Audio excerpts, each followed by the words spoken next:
Tolee nagaa waaqee gooftaa isiniif haa ta'u akka mooltanitti nagaa keessanii galata waaqee nagaa kooti.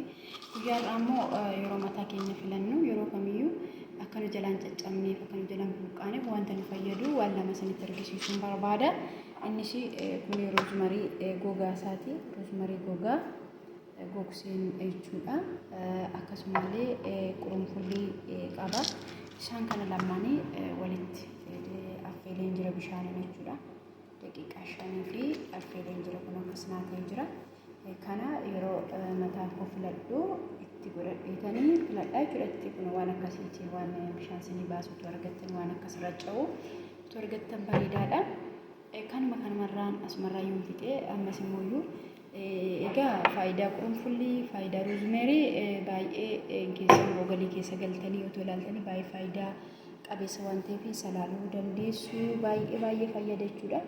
Ammoo xiqqoo roosmarii kanaa fi qurunfullii kana qibaatii faana qibaatii yeroo mataa keenya miiccannu amma kana waan godhe nagaa.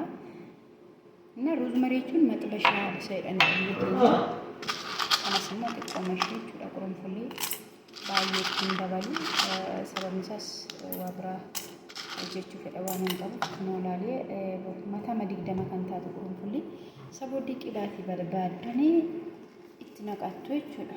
Qibaatii barbaaddan nama kun qibaatiin kun kokonaayitiidha. Kokonaayitii ooyiliidha jechuudha. Kuni yeroo miiccannuudha jechuudha. Asiisillee nan qabaa zayituunii jechuudha.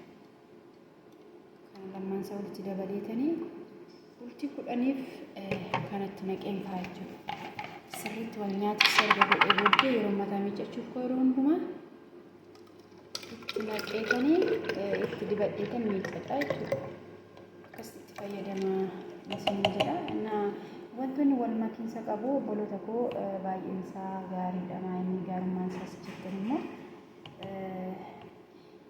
mucaanii vaayitaaminii tokko yeroo argattu immoo vaayitaaminii garaagaraa yeroo argattu irra dafee ishee guddinaafis ta'e michooti isheef ta'a vaayitaaminoota garaagaraadha jechuudha. Roosmariinis dhugaatiifis ta'e mataafis ta'e waan adda addaaf baay'ee gaariidha. Qurunfulliinis faayidaawwan hedduu of keessaa qaba.